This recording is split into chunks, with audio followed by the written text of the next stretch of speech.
lot of things that happen behind the scenes in the music industry where you're just like, man, it will test you. And so because I was in the music industry, I knew how to handle that situation in a way where I wasn't going to disrespect him, but I am going to let my piece be known and let him know, hey, bro, like I pray for your spirit, bro, because you are not at peace. I told him to his face, I'm like, bro, I don't think you have any peace in your life. And he looked at me, he's like, you're out of order. I'm like, oh, well, I said what I had to say. I'm out. Peace. And everybody's like, who the hell is this nigga?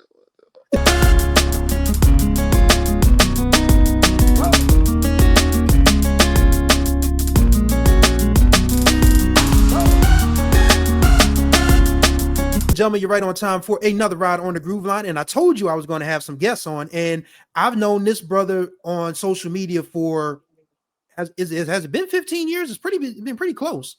About 15 years, yeah. Yeah, I mean, this brother is Grammy nominated. He's got manga art. He's a dude that has a lot of irons in the fire, so to speak. He's got a new jazz EP coming out. We're going to talk about that. We're going to talk about his career. We're going to get into religion on this show. I told you guys I try to stay away from religion, but with this gentleman on, I could not resist. It is my honor and privilege to have my guy Lee, aka AmGnation, on the Groove Line. What's going on with you, Lee? How you doing, man? Brother Star Child, man. This is 15 years in the making too, man. So Yeah. I'm just honored that we finally get a chance to do this, man. So thank you for having me, man. I appreciate the introduction.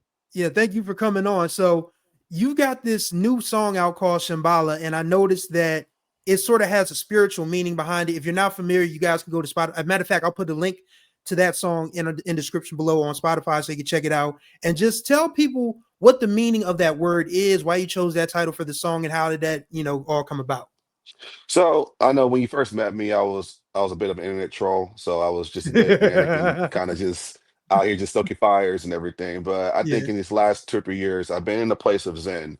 And Mhm. so I've been really into Buddhist culture lately, just Buddhist religions and mantras and sutras and everything that sort. So there is a place in the Himalayan mountains called Shambhala, which is like their heaven.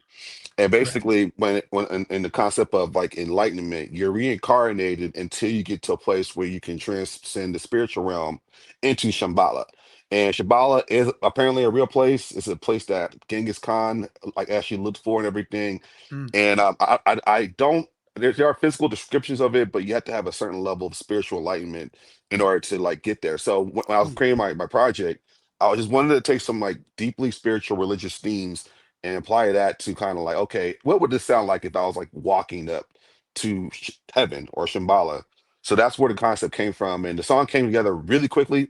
I had meditated, I woke up, and I could post a song right away, which Mm. rarely happens. And it's probably the most, positive feedback I've gotten on a song, probably my entire career. So yeah, And you have a Grammy nom to your credit. So I mean that's a pretty yeah. that's a pretty good statement for a song. When you and you have a podcast of your own, and the name is going to escape me, but you can tell people what the name is before I continue. Sure. It's called Musicianship Podcast. So it's not the Musicianship Podcast, just Musicianship Podcast. We break down musicianship as applies to the music industry trends. I have 10, 11 years of music industry experience, so I share my stories behind the scenes. If something happens with an artist, I can give a perspective that is actually from an insider standpoint and not just straight up gossip. And then Mm. from there, yeah, I just lend my expertise just to kind of bring light to certain things that aren't really talked about in mainstream media in terms of just how music works, what brings the songs together, production, songwriting. We go old school, we go new school, we go to the bottom of the barrel, and sometimes we get intellectual with it. So I haven't done an episode in about a month and some change, but that's going to change soon since I'm promoting the album. So look out for another episode coming soon. And speaking of that, which is what I was leading into, you had a really good episode about, because if you're not familiar, Lee also, is a church musician. I mean, and he had to have pardon the pun, come to Jesus with a pastor who was being disrespectful to the musicians in his church. And when I listened to Lee talk about how musicians have always served a purpose in religion far before any of us came about, it just literally just kind of stopped me in my tracks. Like, there is definitely something inherently spiritual about music. And after having that experience with with that man, with that clergy, and knowing what you know about spiritualism, religion, music. What are your feelings about that?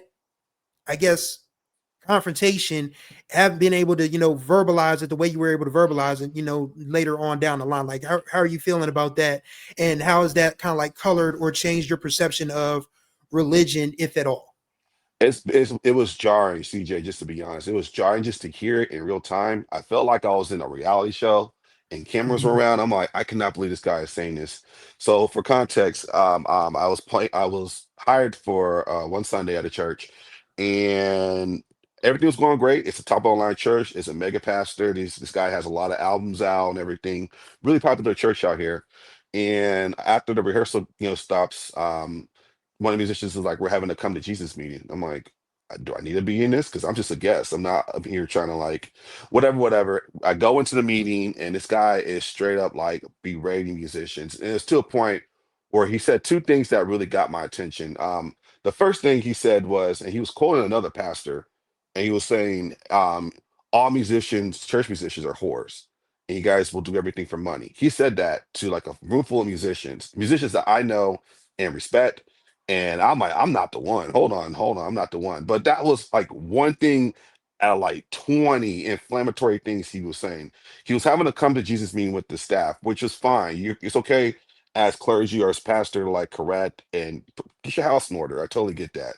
But he was Mhm. being disrespectful, and I was just like, I have my Omega Sci-Fi shirt on, so I was feeling really like Q doggish, and I was like, excuse me, sir, like no disrespect, but I'm like, and the entire time I listened to you talk, you said I 65 times, and you said God twice. So I'm like, God's not gonna get the glory unless you give him the credit. And everybody stopped, and I'm like, wait a minute, who's this dude? I'm like, look, I'm not the one.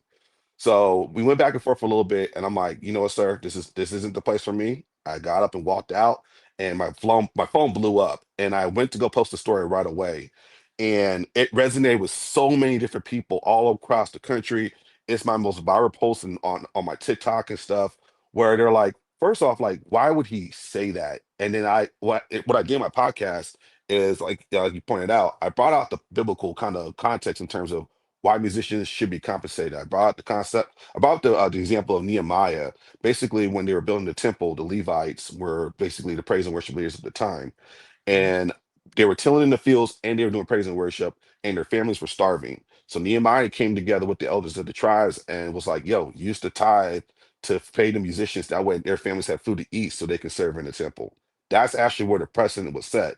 And if you're a pastor or a clergy, you should know that story and know that when it comes to musicians serving in the church, that there is a biblical precedent that is set for them to be paid for what they do. Now, sometimes musicians do whore out their gifts, and they try to. I get that side of the culture as well, but in that scenario, I felt like he was totally out of spiritual order, and I set him straight. And people quit after. I had people hit me up like, "Yeah, his sound guy quit. His daughter quit on him."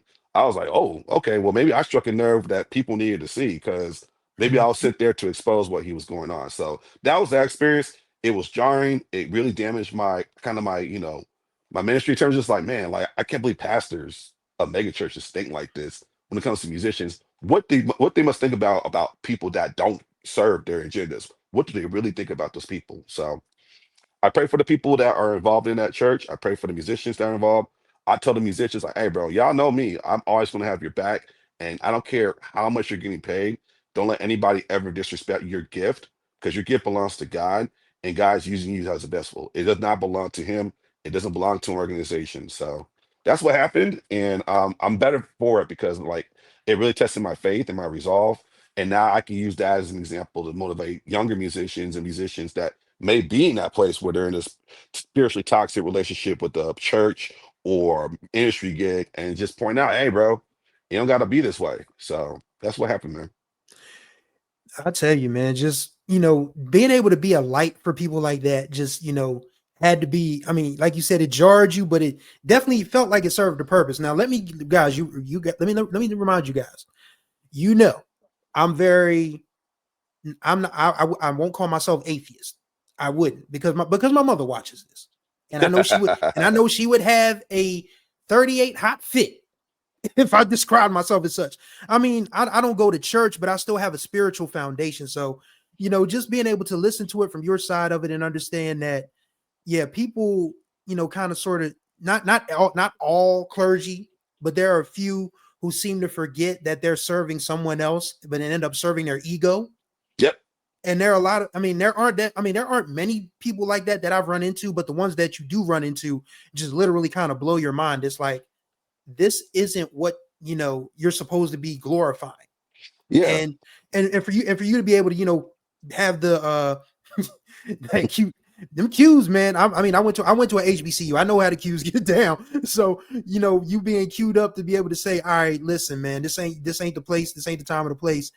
That had to take a lot, man. And just Yeah. when you think about it, is there ever really a right time to do the right thing, or is it just a place of, all right, man, you know what?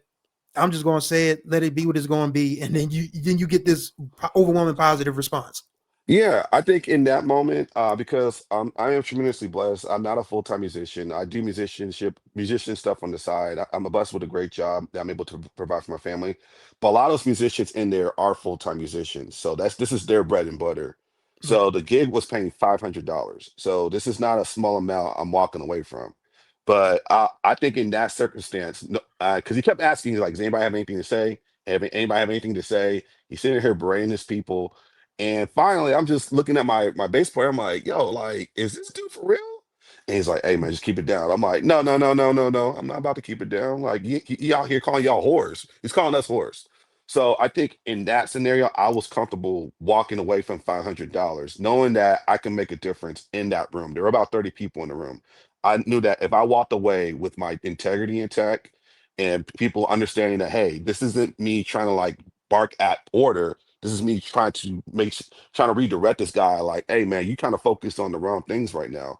You're Right. mad at your Yes. people, but you are lashing out at your people that are serving the ministry. You're not out. You're not being a protector. You're not being a leader, frankly. And I think in that scenario, because the way I was raised. My dad's a pastor. My dad's pastored for 38 years. And I told my dad this. He's like, I've never heard that in 38 years of pastoring.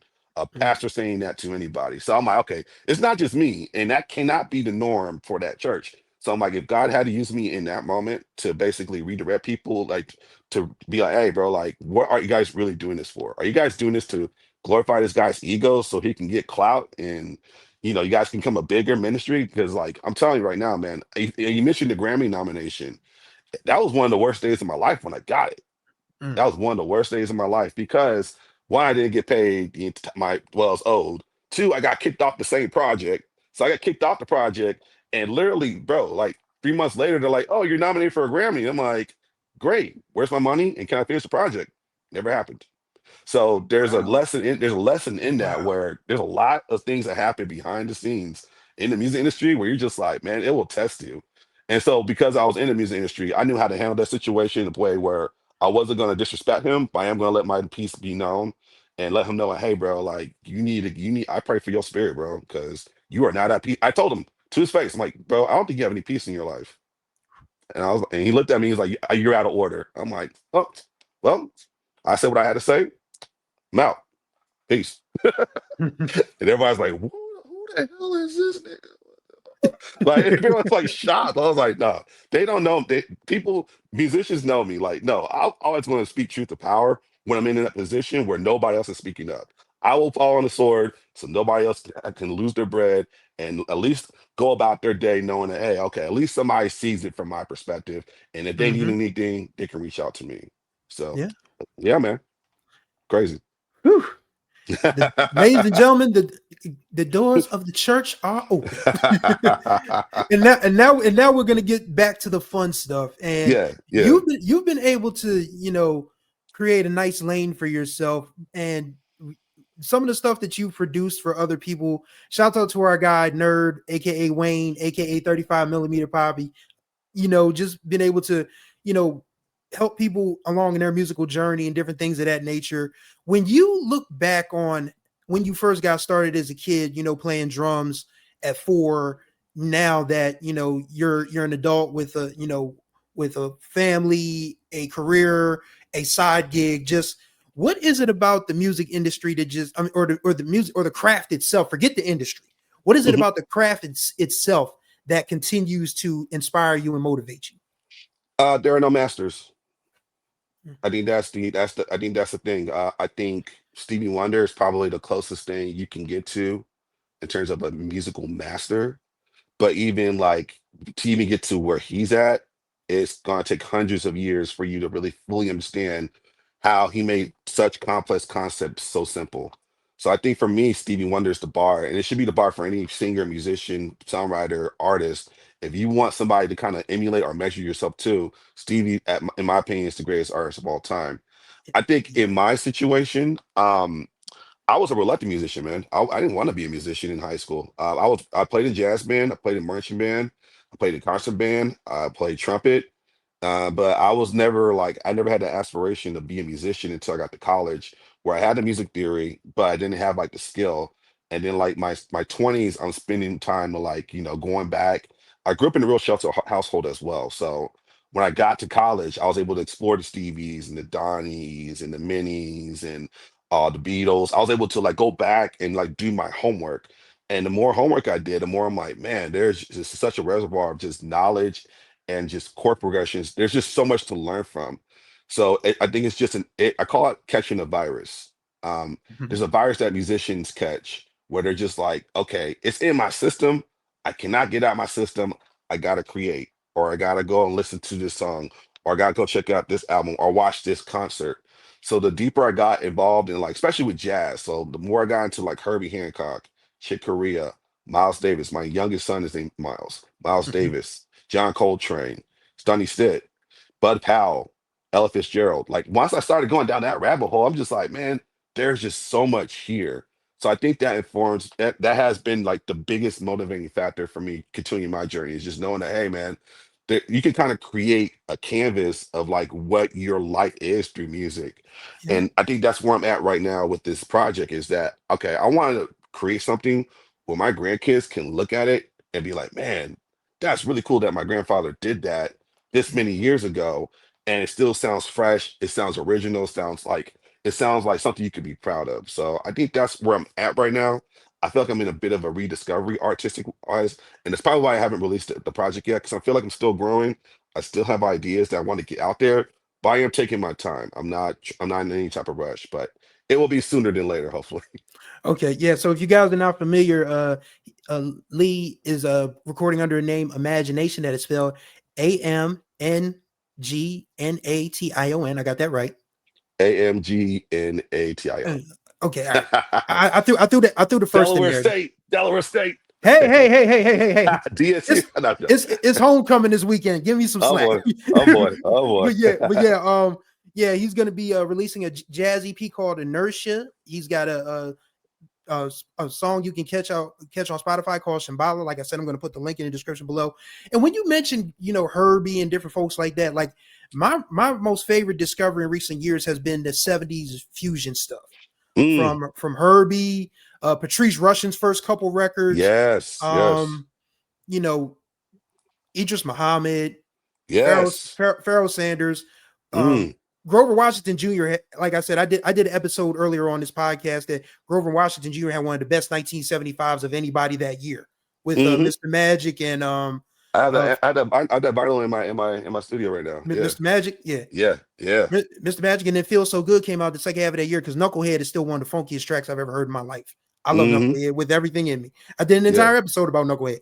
But Nice. when you look at that era of jazz being kind of like sort of a lightning rod for what was to come with black music with terms of respect to people exploring, different soundscapes, jazz musicians starting to use synths and different things of that nature because people forget that the technology that musicians use today, most of it is less than 50 years old Yep. for the most part. Facts. When you think about drum programming machines, when you think about samplers, when you think about some keyboards, I mean, keyboards have always been around, but there are some that, like the Yamaha DX7 that's less than 40 years old.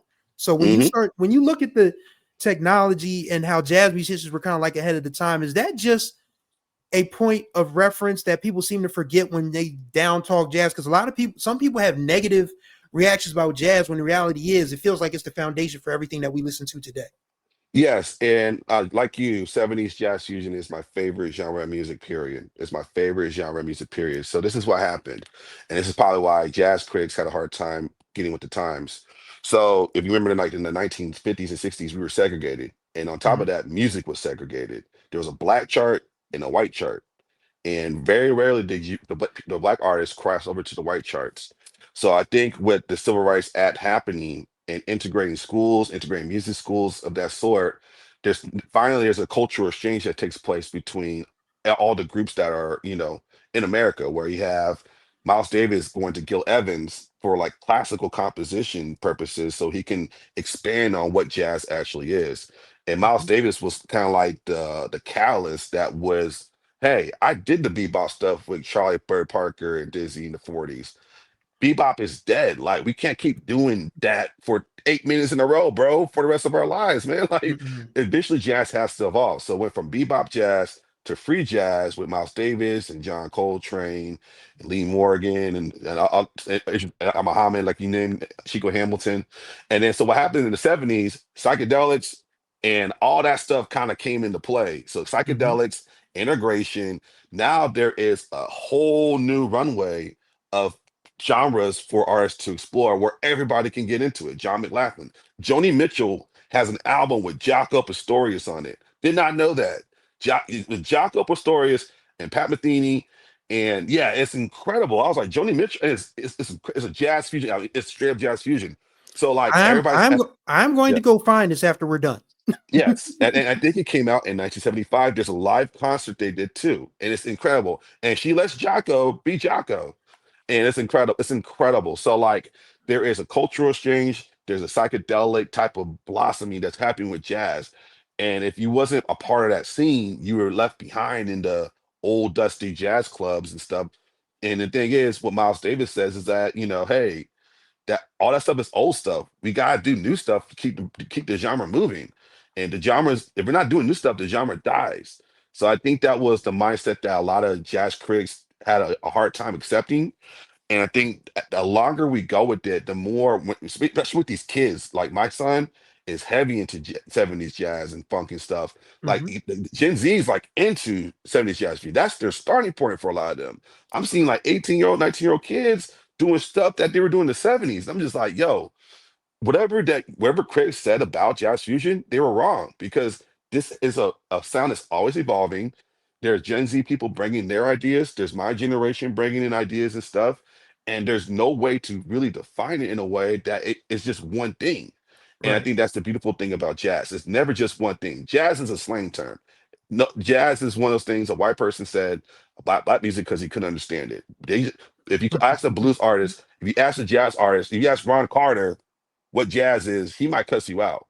Because it's like, we're just playing music, bro. It's just that we're playing what we feel. It's expressive, it's organic. And at the end of the day, we are playing to a highest frequency in music, which is we're playing something so complex, so crazy that you can't even put it on sheet music, bro. That's crazy. So that's my take on that. Ron Carter, 88, still with us, by the way. One of the best. Still touring. He's still touring too? Yeah, he just had I believe he just had a couple of shows not too long ago. Yeah, still doing his thing. Man, I knew he was still with us, but I didn't know he was still out there. And you Wow. know what? And Ron Carter, he's interesting because Ron Carter was one of the few bassists that did not embrace the electric bass. He Yeah, was he like, still no, no, plays no, no. upright. He still played upright. He tried it and he did it, but he didn't chastise the other cats. He didn't chastise Stanley Clark for not playing double bass. He was like, okay, that's their thing. I'm gonna do my thing, and it's okay if I do my thing. I'm already in the history books. Let them find their own path. So I appreciate that perspective from him as well, because a lot of old jazz musicians like, oh, Whitney Marcellus, like, come on, bro, like you can't deny how amazing Wynton Marsalis is. He's the most skilled trumpet player I've probably ever seen in my life. So yeah. Yeah, and just that, I mean, because this is an old school channel, basically. Like if like Mhm. everybody that's been here before know that I think I may have done something from the 2000s on, I can count it on one hand. Everything here is mostly 70s, 80s, and 90s, and even maybe some 2000s. But I think that we sort of miss something when we downplay the stuff that the kids are doing right now because it's not all gloom and doom, as you said. Like if people are looking for like a modern jazz band, like look at Butcher Brown out of Richmond, Virginia. There I you go. love their Yeah. I love their stuff. Like Yeah. if you like the internet is getting back together. Steve Lacy and everybody's idiosyncrasies aside, Hmm. they're getting back together. So I Yeah. mean, you can find what you're looking for, but you don't have to down talk everybody else. Like, I mean, we're hip hop generation, obviously. I mean, you, you I talk about being sheltered, but when you said that you were just discovering Stevie and all of that when you got to college, like my mom at least said, don't, you can go buy the DMX album, just don't play that, out loud. So Yeah. I was Right. like, Right. yeah, so Right. I mean, so I had earphones, but just, the rap that I listened to at 16, 17 is not what I'm going to listen to at 44. And that's Right. okay.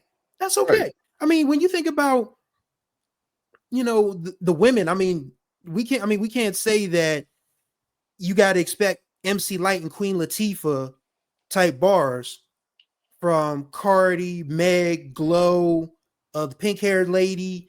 I mean, you got to let these kids have their thing, like you said. Yeah. And I mean, and just from that perspective, you're like you're we're starting we're the elders now. We We are are. the We are. we are We're starting to be. unks. We're unks. Yeah, we're not the Shannon Sharp kind of unk though. Yeah. We're Yeah. we're Yeah. That. Yeah. we're Yeah. we're morally correct unks. Yeah. We're Yeah. not Yeah. we're We're not unks with hope. Yeah, yes. I like that. I like that. Unks with hope. We are unks with hope.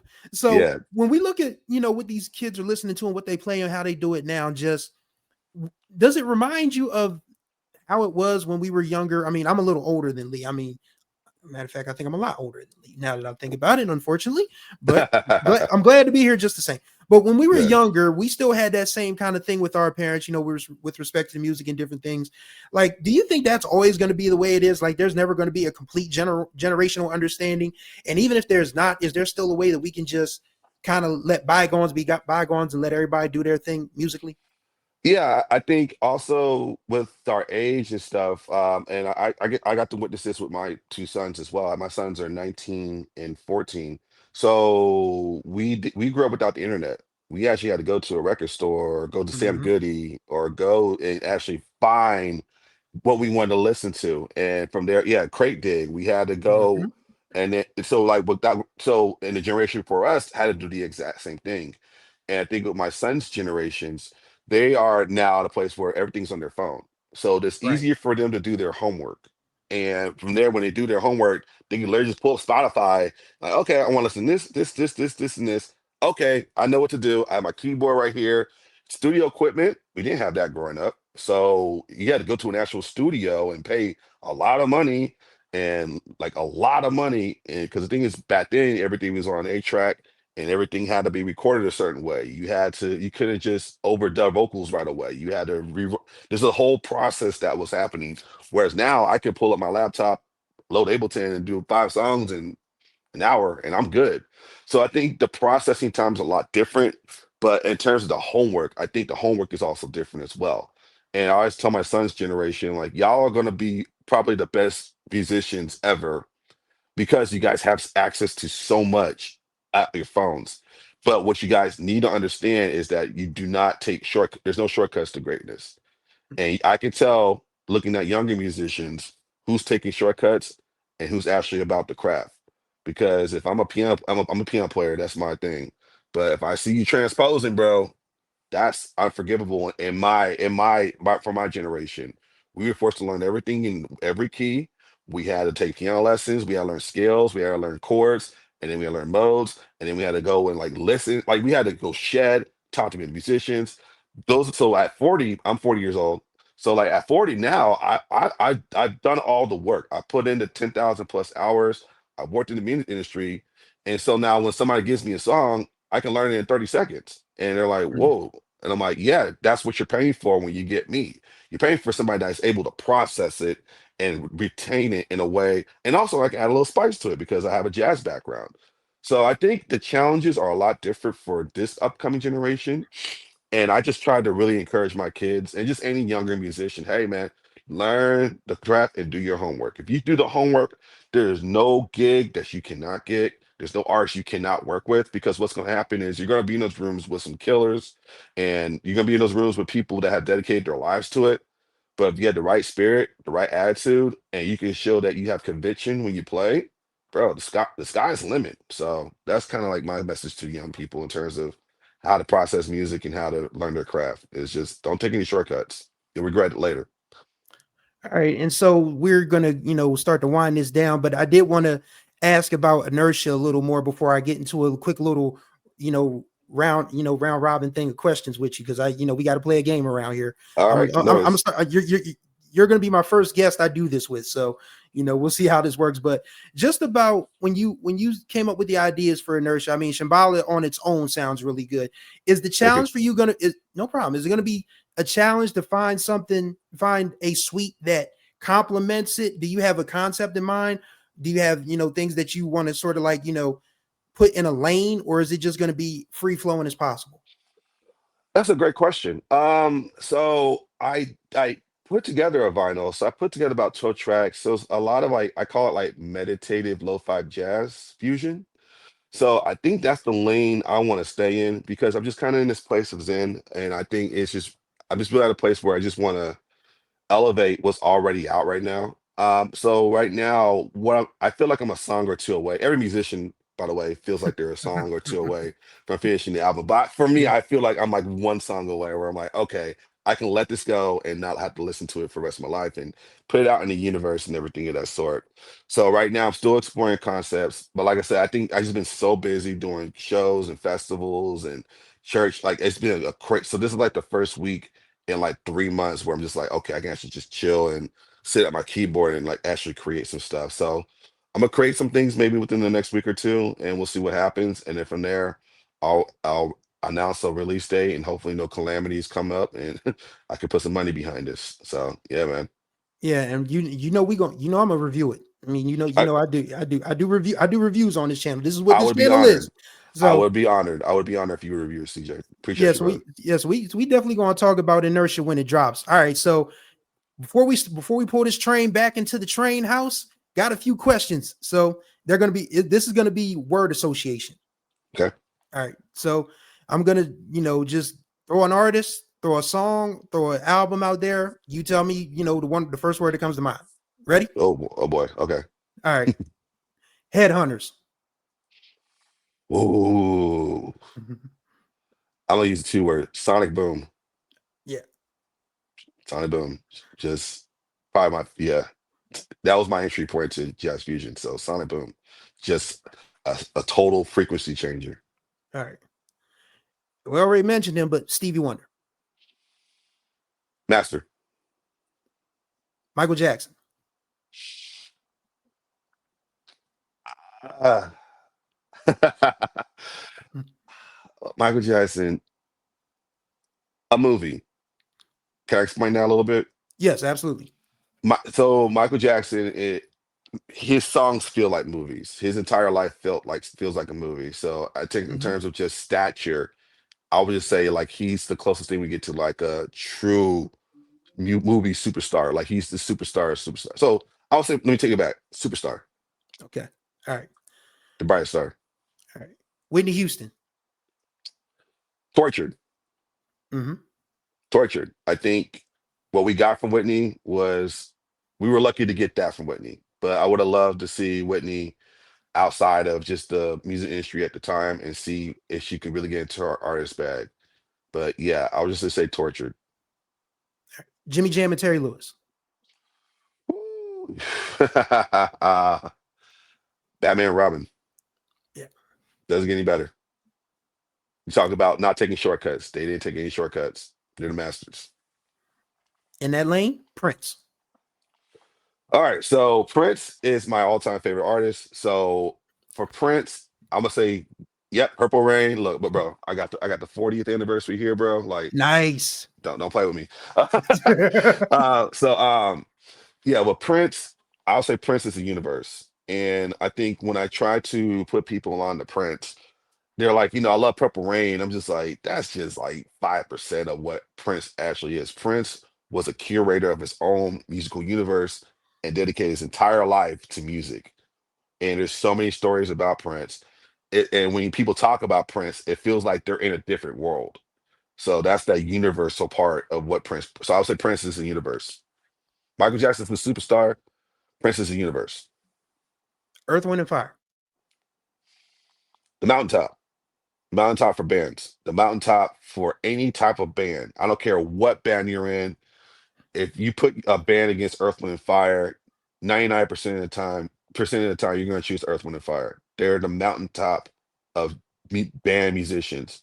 Arrangements, in terms of songwriting, in terms of vocal performance, in terms of musicianship, it's all elite. There's no weaknesses in that band. All right. This is my homer pick.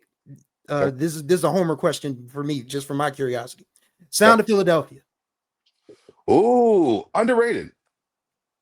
Underrated. A lot of Check, people don't know. checks Yeah. in the mail. Checks in the mail. Hey, man. Philly's that whole era of just soul, like it doesn't get highlighted enough. I'm sure Questlove's going to do something on the sound of Philadelphia pretty soon, but man, so underrated. Oh my goodness, so underrated. You talk about musical depth, you talk about just musical influences, you talk about the concept of soul music and what it was. I would say nobody does it better than Philadelphia. Nobody, no region does it better than Philadelphia, and it starts with the sound of Philadelphia. Once again, checks in the mail. All right. Got a couple more. All right. Godfather, James Brown. um, trying to find a better word to describe it because I feel like Godfather, Funk Master. I would say the master of repetition. There are a lot of songs where you won't leave the one, if you know what that means. You won't leave the one. And Mhm. it's okay if you don't leave the one. But actually, no, I have a better word, precision. There is not a more precise band I could think of in show business than James Brown's band. There's a lot of instruments on that stage, and they're on the like James has them on a whim, like he has them locked in a way where the stuff that they're doing sounds repetitive, but it's really hard to play repetitive for a long time. And then when James is like, hey, you got to switch to the bridge, or you got to switch to the vamp, or you got to switch to the chorus. Yeah. So I would just say precision. All right. Last one. It's one word. It's why we're all here. Music Music, like Soul Child, or just music in general. in general. Uh, Life Force, Yeah. Life Force, simple as that. Is one thing that you know is our greatest creation as human beings is being able to create music, listen to music, and receive music. So I would say a light force, light force, not light force, light force. Light Force. Absolutely. All right, ladies and gentlemen, that is my guy, Lee, aka Imagination. Thank you, brother, for joining us. Tell the good people where they can find you when Inertia drops. And also he posts videos from his shows. He does solo shows. He does shows with musicians.